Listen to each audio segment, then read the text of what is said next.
Thank you for downloading Michael Sandel, The Public Philosopher. In this first debate, recorded at the London School of Economics, political philosopher Professor Michael Sandel asks, should universities give preference to applicants from poor backgrounds?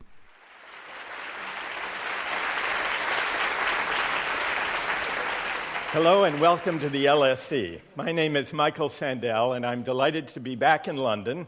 Over the next 3 weeks, we're going to engage in an experiment, a civic experiment, an experiment in public philosophy.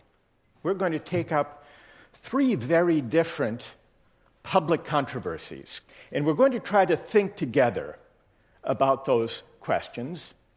And when I say it's an experiment in public philosophy, it's a way of testing an idea I have, at least, about the relation between public life and philosophical reflection. We sometimes think that philosophy is remote and abstract and distant from the world we actually inhabit.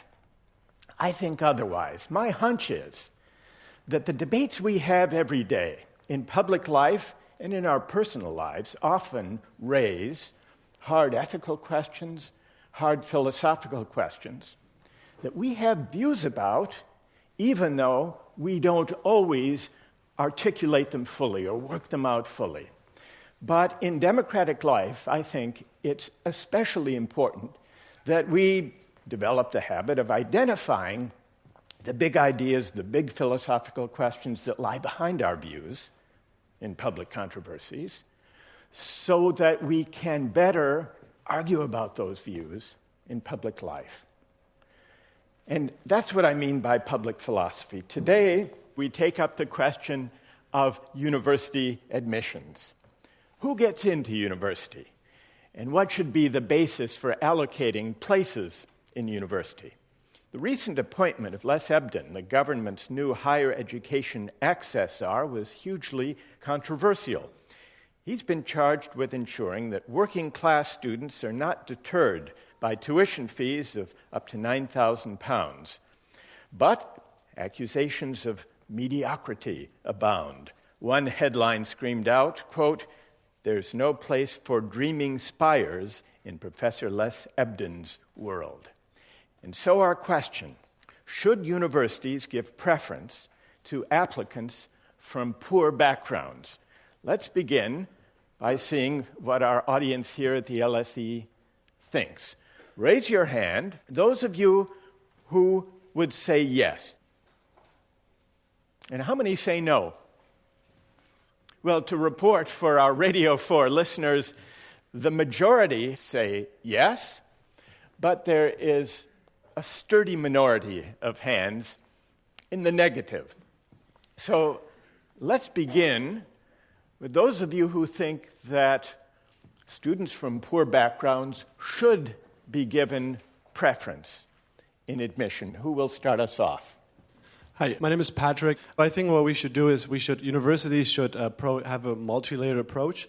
So maybe what universities can do is they should screen applicants for potential. And so that potential could be done by test scores, which is one indicator, but they shouldn't rely only on one indicator, because test scores might be a good indicator of future success, but there's also other indicators. So maybe we should discuss that and find some other things. Suppose that this broader portfolio of measurements of academic promise yielded a ranked list among the applicants, broader than test scores, broader than exams alone, considering essays perhaps, letters of recommendation maybe from teachers, whatever other measures of academic promise you think are appropriate. Then, should the admission committee admit on the basis of that list, or even then, with the broadened test of who's qualified, who holds promise, should people who come lower on the list be given an advantage if they come from a poor background? I mean, that's hard to say, but it sounds fairer to me if we have a broader basket of indicators. All right, so people here might concede, and I'd like to hear what other people think. People might concede that there should be a broader measure of true academic promise. The issue of principle we're trying to get to is however one measures academic promise, however broadly, should that be the decisive factor in admission? Or should class background also count? Yes. Hi, my name is Raj. I'd say the answer to your question is no, it cannot just be on those factors, because those factors that are judging academic merit or academic potential, those are all related to resource access. Someone who's under financial stress or might not have internet access at home is just inherently not going to be able to do as well on a lot of those results. So I think it's important to factor that in. So, Raj, you would override to some degree the results even of that broader measure of academic promise. Yes.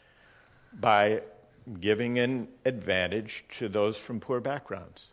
Yes. So far, the arguments for giving advantage to applicants from poor backgrounds all have to do with the suspicion that test scores and exams don't really capture academic promise. And even if we expanded the meaning and the measure of academic promise, that wouldn't really tell the whole story about the academic potential of young people from poor backgrounds.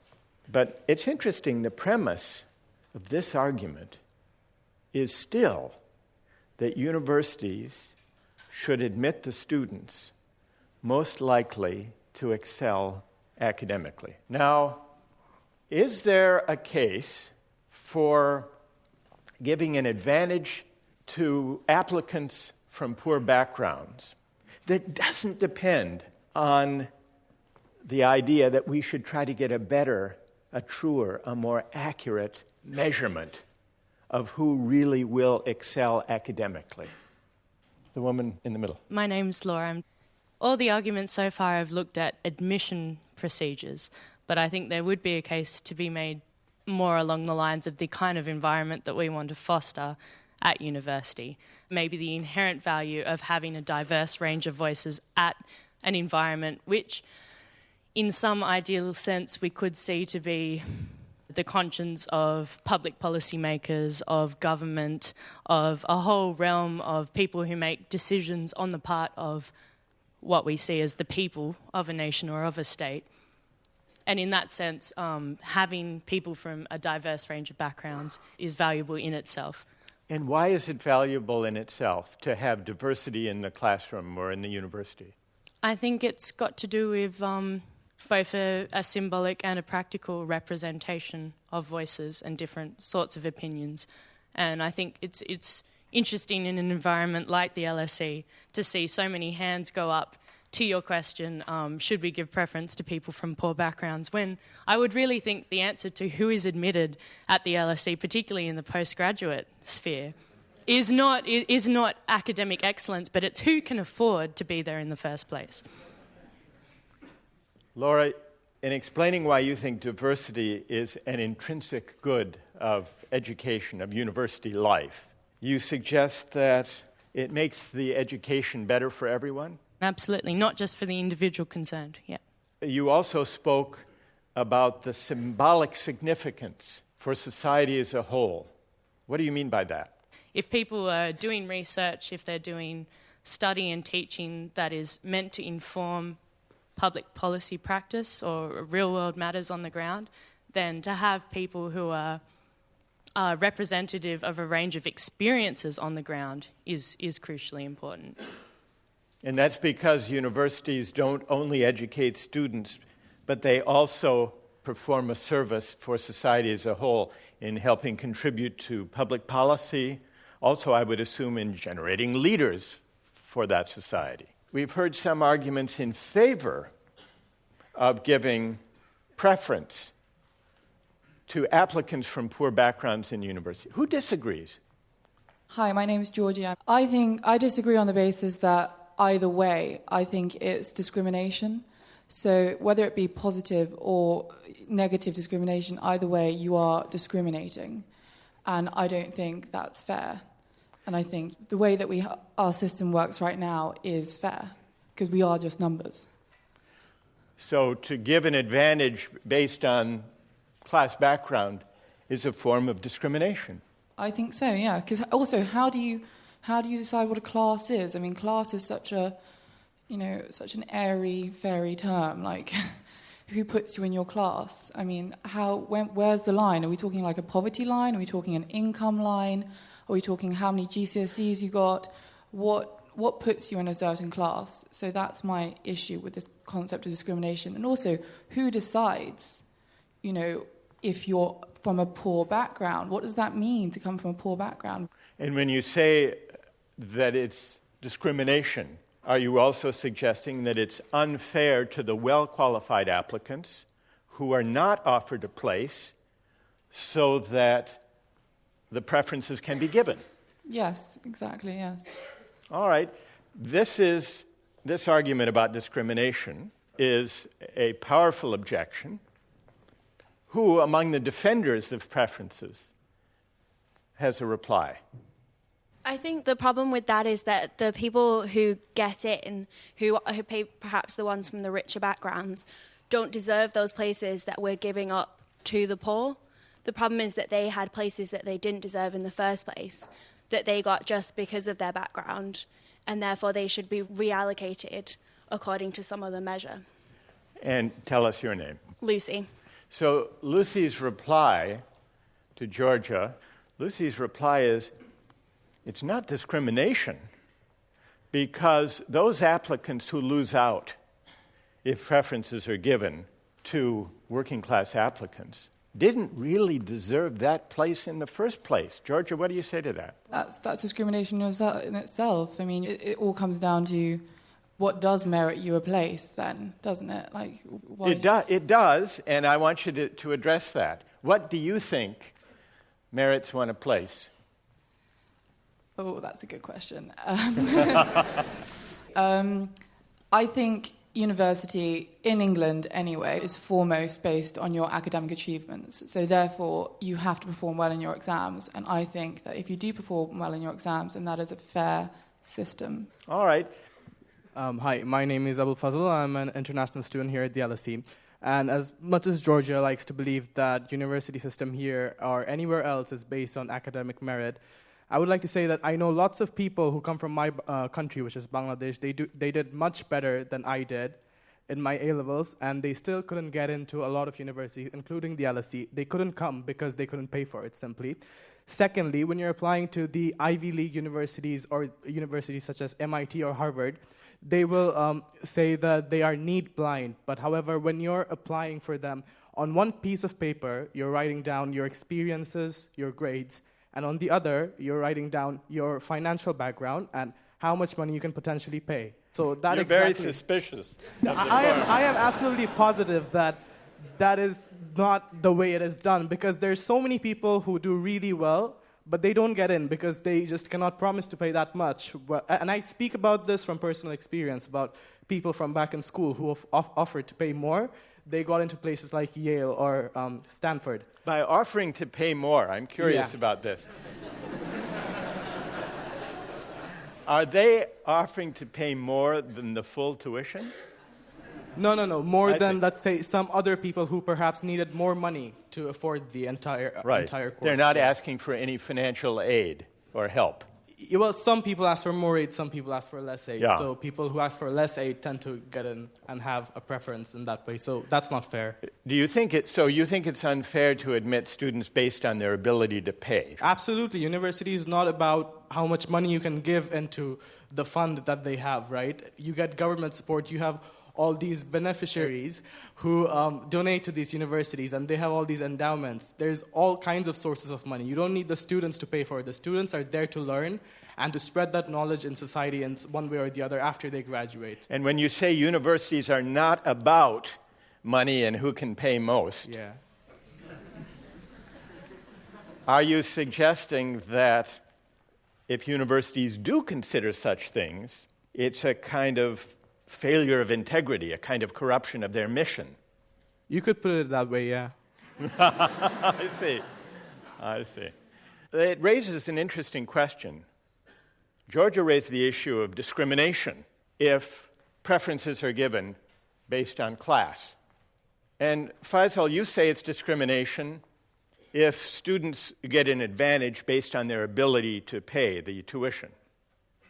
And the reason you say that's discrimination is you say, that's not what universities are about. That's not what they're for, to maximize revenue.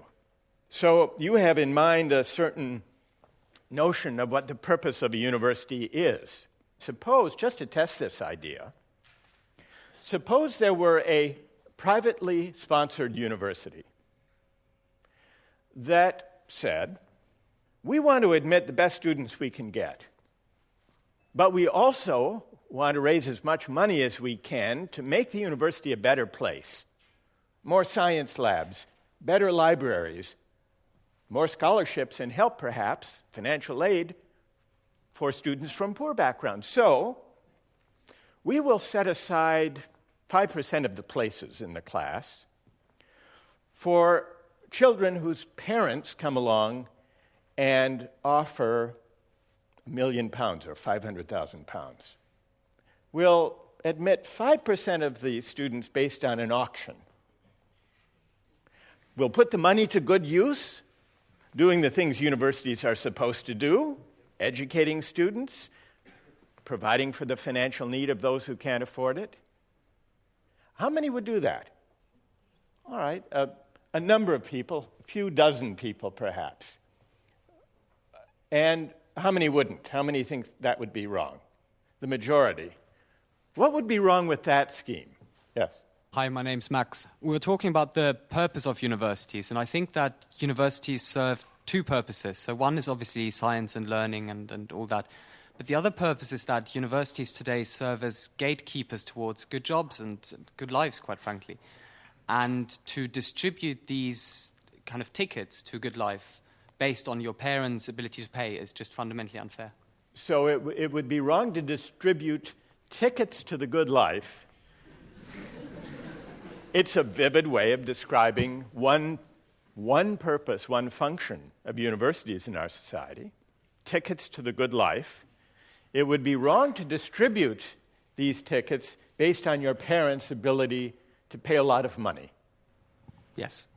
So let's hear others who have a view about this. In the back. Yeah, hi, my name's Alfredo. I'm a bit curious as to why the majority of people were in favor of giving preference to applicants from poor backgrounds, but a sizable number of us are now in favor of giving preference to applicants from rich backgrounds. I don't think that being born to a poor background gives you a greater entitlement to a ticket to a good life. I think that we all equally share that right, regardless of our economic background. Georgia said it's discrimination to give an advantage to those from poor backgrounds. Others disagreed. I want someone who disagrees, who thinks it's not discrimination, to be able to explain to a student applicant who lost out because of a preference being given to someone from a poor background. What would you say to the student who would otherwise have been admitted? What would you say if you had to meet that person face to face? Hi there, I'm Tom. I think that it's not discrimination, I think, because to say it would be discrimination is to say that you're giving an unfair advantage to someone. I don't think we are actually, but I think what we have to do is take into account their sort of education, the whole of their education. So if we look at, say, students from poorer backgrounds who maybe have gone into state education and compare those to students from richer backgrounds who maybe gone into private education and potentially had some extra classes after school to prepare them for the university admissions process, to give them an extra leg up, to give them interview practice. I think when we take all those things into account, what we're then trying to do is to avoid the discrimination on that basis, to avoid the discrimination that would sort of just follow from the difference in experience that those sets of children have had. So you're trying to level the playing field. Exactly. And earlier someone said, along similar lines, the person denied a place in order for this scheme to go forward didn't really deserve. Who was that? Lucy. Tom, you agree with Lucy that what you really tell the person is you didn't deserve to get in, though you think you did. Yes? I think what you have to say to that person is that... Well, let's make this concrete. Let's imagine that I'm an applicant, and I do pretty well on the exams. I'm not at the very top, but I did well enough so that I would be admitted absent a program of giving preference to applicants from poor backgrounds. But when that preference is implemented, I don't get a place. I say, following Georgia's suggestion, this is unfair. I've been discriminated against. Right, Georgia? All right, so let's hear, Lucy. What do you say to me? Why am I mistaken to believe that I've been unfairly discriminated against? What do you say to me, Lucy? Well, I think that if the other person who No, talk to me. Well, I think that you've had extra opportunities, and so your 2 A's and a B, or whatever you achieved, are not equivalent to, say, 3 B's that the other person achieved. And therefore, if they had achieved 2 A's and a B, if they'd been given your opportunities, they also would have achieved 2 A's and a B. So their 3 B's were against all the odds, whereas you were given all the advantages, and perhaps you still only got 2 A's and a B when you could have got 4 A's. So all I've got, you like that? I've only got 2 A's and a B. And that just isn't good enough given this new system. I think it's not good enough considering the advantages you've already been given in life. Perhaps if you could have done better, the other person hasn't been given the chance to reach their potential, and had they been given that opportunity, perhaps they would have got the same as you or better. Well, maybe so. But Lucy, let me ask you this question. It's true I only got 2 A's and a B. And there are lots of people on the list, higher than me, who had how many A's? 3 A's, 4 A's? 4 A's, yeah. 4. You're rubbing it in a bit. Now, suppose I ask you, did those students with 4 A's, let's say they had the same privileged upbringing and opportunities that I did. In fact, I know them. I went to the same schools. Do you think they deserve to be admitted? I think then it's difficult because it comes down to that some characteristics are morally arbitrary and they're the result of luck, and then it is difficult to distinguish between that. Perhaps that person had started with higher potential than you, and I think there's an argument that that is also arbitrary and that they shouldn't have been given that place because they were able to achieve 4 A's with the same opportunities. I think then it becomes difficult to distinguish. If you're going to go back to the argument of luck, then that other person was lucky to have the ability to achieve 4 A's. They were. Now you're making me feel a bit better because now you're telling me that even those at the top of the list ahead of me, those brighter students I knew in school, you're telling me that even they, who are still admitted when we give preference to those from disadvantaged backgrounds, but even they don't really deserve to be admitted? Is that what you're telling me, Lucy? I think it's difficult to make a case for the moral desert if you agree that there are characteristics that are morally arbitrary. I think then it becomes difficult to make the case. And perhaps then you have to be more pragmatic and think about why we're sending people to university. If we are sending them to be leaders, then perhaps it's practical to get the people who can get 4 A's. And also kids from poor backgrounds with 2 A's and a B.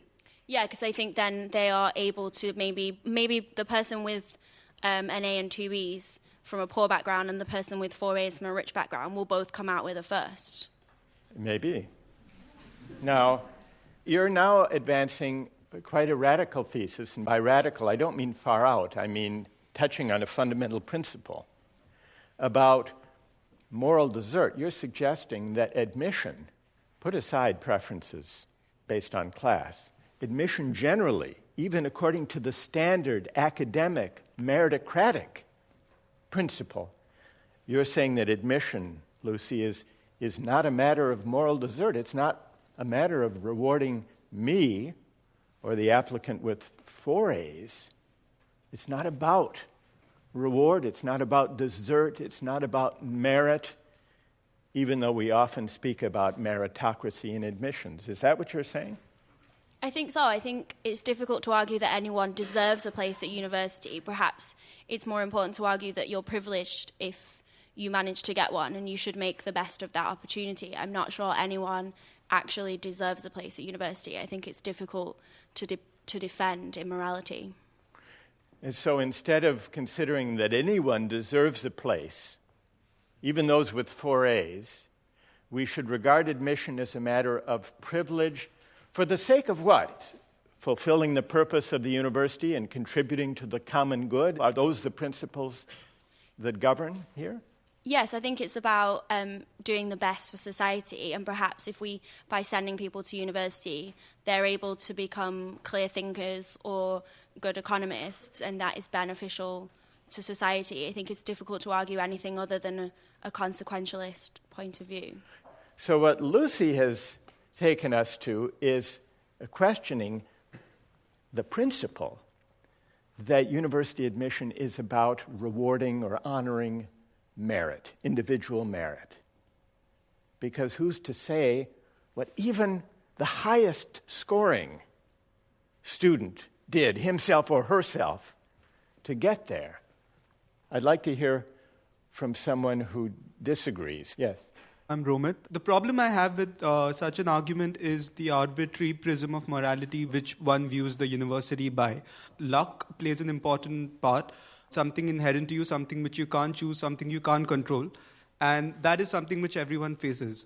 To come up with the idea that somehow equaling or leveling things out by arbitrary moral grounds by giving preference to someone on the basis of class is going to justify all the levels, all the years of hardships or bad luck or adverse circumstances which that person has faced would somehow sort of offset that. I think it's misleading because a university expects standard levels of academic excellence. The pressures are the same and you need to compete in a similar background. In fact, to extend the argument further, if you view a university through a moral prism, what stops you from viewing something like the job market from a moral prism? I'm sure a lot of people here agree that poor people should be given preference to a university, but not a lot would agree if I say that people from a poor background, essentially, should be given preference in a job market. I think a lot of people would stand up and say that, no, that should be meritocratic. Romit says, compare the meritocracy in university admissions to the meritocracy in hiring people for jobs. If we say a preference should be given based on class in university admissions, shouldn't we also be committed to saying we should do the same in the hiring for various jobs? What about that? Yes. My name's Nick, and I work in London. I think something very important in the UK is that universities are state-run, whereas the job market is not.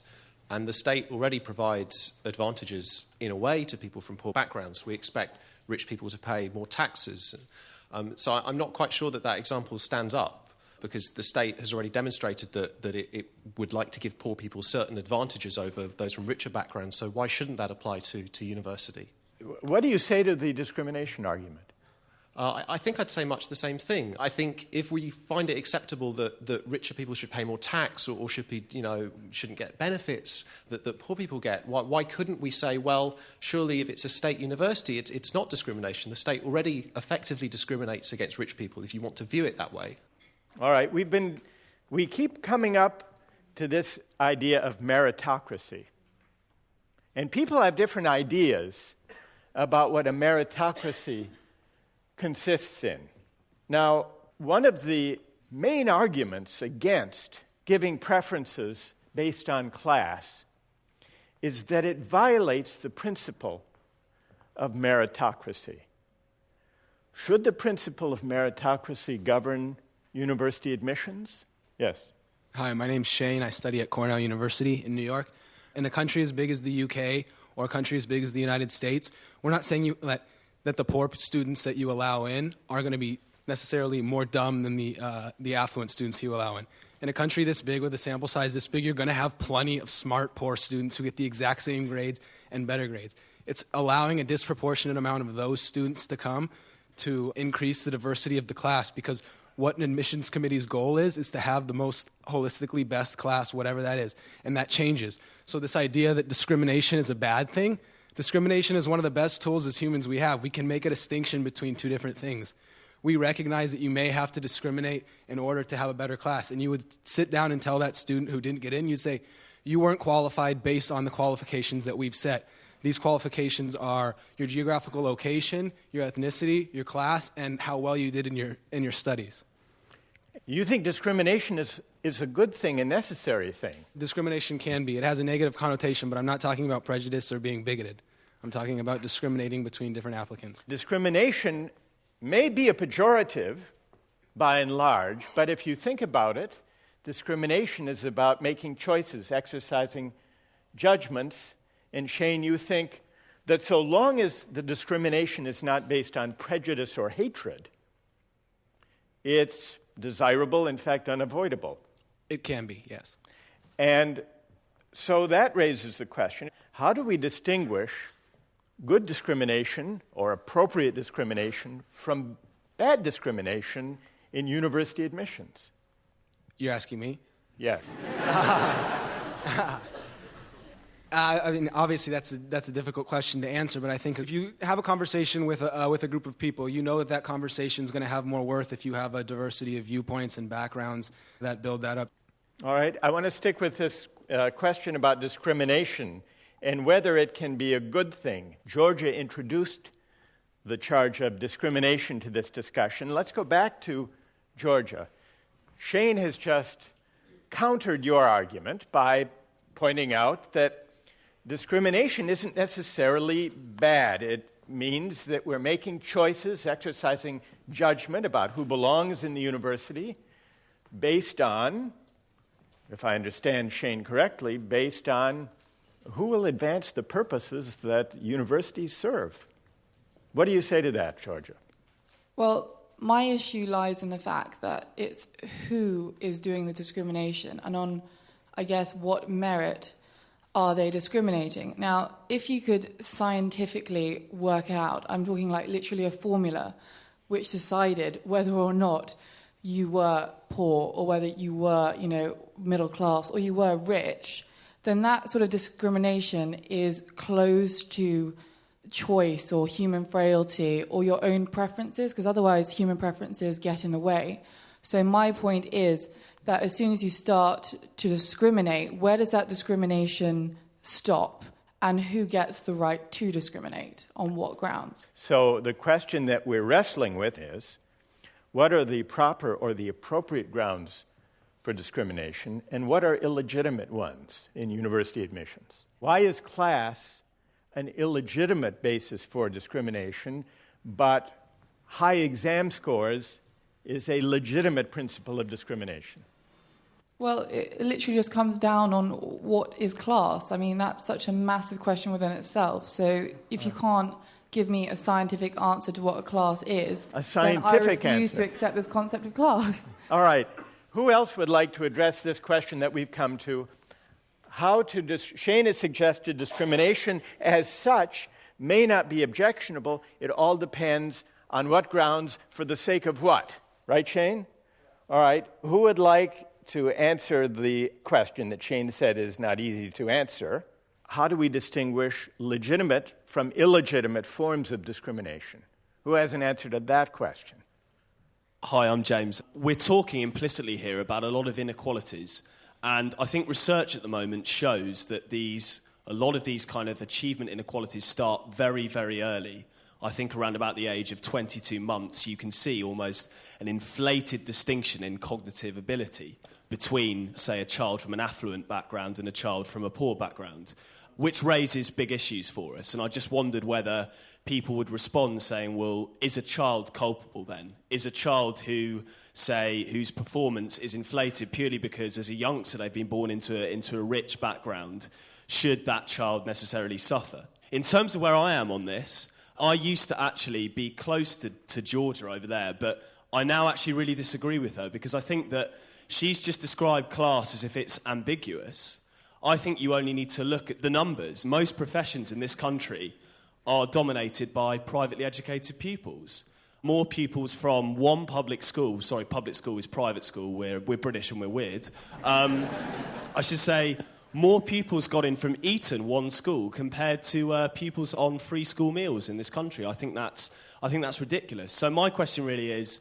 And first, why, let me ask, and why is, tell us why that's bad.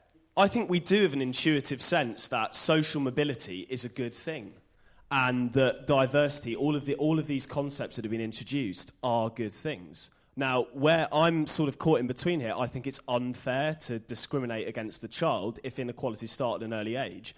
But the status quo has been to say it should all be on merit. But what has that changed? We still have ridiculous social mobility inequalities in this country, and it's not really working, which means that we should maybe start to consider affirmative action seriously. Based on class? Yeah, if we really hold social mobility as an ideal, and if we want to describe the common good as kind of look at the common good of society in terms of individual people within that society, and we believe in a meritocracy, then we should find it wrong that we've currently got this state of affairs where, I'm sorry, it's an empirical fact that those who did go to fee-paying schools are getting into the top professions because of the instrumental value that universities give them. A reply to James. Hi, thank you. My name's Jasmine. I do actually agree with James to an extent, but I don't agree that it should be dealt with through terms of affirmative action and giving preference. I don't think it's an issue of preference, but an issue of equality. We're giving out these tickets to the good life too late, and it almost seems a backward way of distribution. I think that we're kind of missing the fundamental point that we need to be equal at a root level. And how can you possibly capture someone's meritocracy? How can you capture their potential if no one is given an equal opportunity at the root level? So you would try to create equality of opportunity at earlier stages of the educational system? Yeah, and I know that is very idealistic, but I do think that it's something which we should aspire to. And I know it will probably take some time.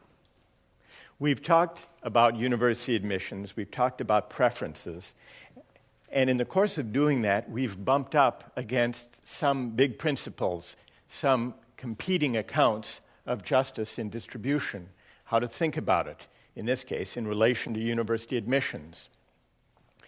As a starting point, we commonly agree that a fair society is a meritocratic one, and that universities, which after all aspire to excellence, scholarly excellence, scientific excellence, excellence in research, should be, if anything, at the apex of a meritocratic society, that they should allocate places according to merit. Then we had our debate, and we found that there are competing notions of merit, and maybe also competing notions of why people think a meritocratic society is a just one. There seem really to be two principles underlying the ideal of a meritocratic society. One is fairness to individuals. This was the idea brought out by that very vivid phrase, a ticket to a good life. Universities are about distributing individual opportunities, tickets to the good life.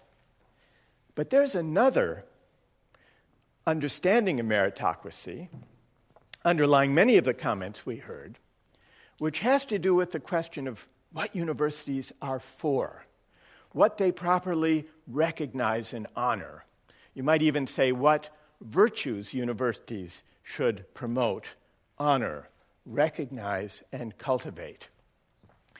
Now, we were led in trying to sort out these two different ideas of merit in a meritocratic society to a radical suggestion. Lucy offered it, which is that university admissions is not really a matter of rewarding people's individual merit. It's not a matter of moral desert, Lucy argued, because none of us really is fully in control or wholly responsible for the traits that enable us to score well on exams. 2 A's and a B, or 4 A's. It's not my doing that I got only the 2 A's, or Lucy's that she got 5 A's. If that argument is persuasive, then it's a mistake to think that the whole debate about how to allocate access to universities is properly a debate about rewarding individual merit in the first place. even for the high scorers. And if that's true, then what counts as a legitimate form of discrimination is simply the ability to contribute to the common good, and especially to the good that universities are meant to perform in the first place. We haven't resolved these questions. But the fact that our debate about university admissions and giving a preference for class has led to these fundamental disagreements of principle suggests, I think, something hopeful for democratic discourse. This is a fraught debate, especially in Britain today. Another version of it is also a fraught debate in the U.S., my country, where the Supreme Court will soon hear another case about racial and ethnic preferences in admission. But what I say is hopeful is that if this group of a few hundred people at the LSE can make this debate an occasion for getting at some of the fundamental questions about justice, the meaning of discrimination, meaning of fairness, and for that matter, the purpose of universities and higher education, then I think there's good reason to hope that democratic debate about this question can go better, and if the listeners on Radio 4 agree, that it will go better. In the next program, we'll be taking up another controversial question: should a banker be paid more than a nurse? Thank you very much.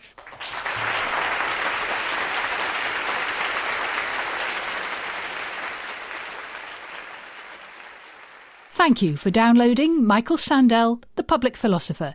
If you enjoyed this programme, you can hear more from Michael Sandel by downloading his 2009 BBC Reith Lectures via the Reith Lectures archive.